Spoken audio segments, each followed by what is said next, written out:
Hello, I'm Karma Kitaj. I'm your host for A Livelihood, New Adventures as We Age. And today I'm bringing you two dear friends, Roberta Taylor and Dori Mintzer, who have been psychologists and life coaches for many decades. And they decided to get together and write a book. And we're going to hear all about how that happened. So welcome to both of you. Thank Nice you. to be here. And your book, Couples Retirement Puzzle, 10 Must-Have Conversations for Transitioning to the Second Half of Life. Yes, so we're going to hear all about how this came about. And I think when we spoke the other day, I asked you, what was it like to decide to choose somebody to work with that you really hardly knew? And I think you mentioned, Roberta, that you had thought about Dori. Yes. In fact, Dori and I did not know each other. We only knew each other to say hello to, but we were in the same organization, the Life Planning Network, and went to a few meetings together. And when I had this thought about, this is a book that really needs to be written. I really felt strongly about that, and I knew it wasn't something that I wanted to do on my own. I felt like it really lent itself to a collaborative process, and I thought about who would I want to work with. And I was interested in getting to know Dori.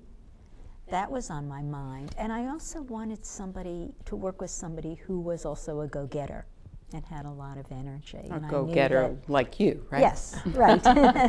I didn't want to drag anybody along. I didn't want to be dragged along. I felt like whoever I worked with needed to be able to match my energy, and that we could each bring something different to the table. So Dori, here's this woman, Roberta, whom you barely knew, asking, do you want to write a book with me? Which you must have realized was a big, huge commitment. So how did you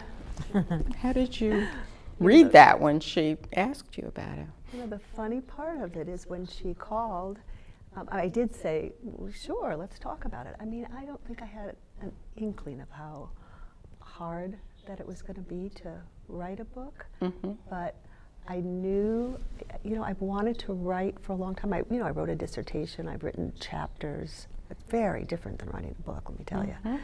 But it just spoke to me of both the opportunity to get to know Roberta, as well as, I just knew that that was something that I wanted to do. And the topic, you mean, right? The topic and writing. I mean, I really wanted to do some writing. I knew there were things in me I wanted to say. So as we were talking about it the other day, I think it occurred to me that you may have made some comment about the fact that it was kind of like a marriage, really, and that you were talking together more than once a day for 3+ years, right? That's right. Yeah. So you may have spent more time talking with one another than you even did with your partners, possibly. Totally true. Some days, right? Yeah.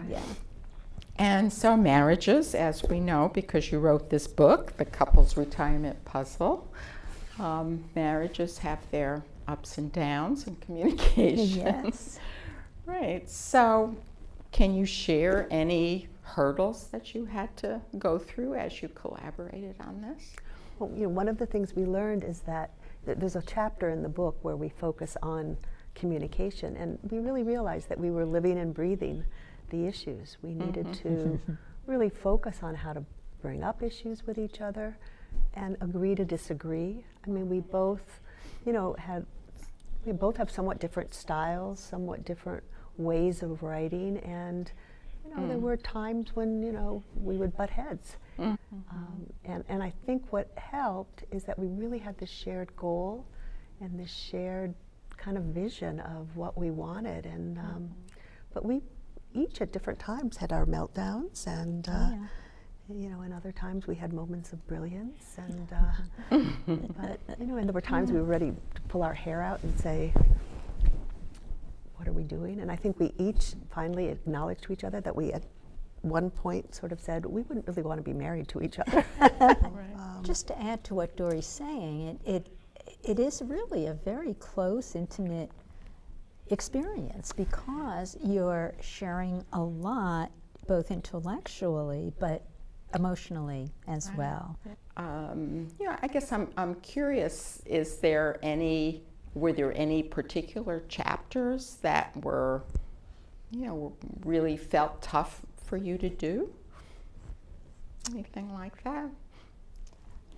For me, yes, I would say that the family chapter was somewhat difficult for me. Okay. And you have a blended family, I guess, right? Yes, I have a blended family. Both of my parents are dead. There's a lot of disconnection between my sisters and myself. So surprisingly to me, I didn't anticipate it. Surprisingly, it did bring up a lot of feelings and issues, and when it came to the actual writing, it was probably the only place where I really felt stuck. Let me just read a few of the titles, because I think, our watching audience here will want to know some of them.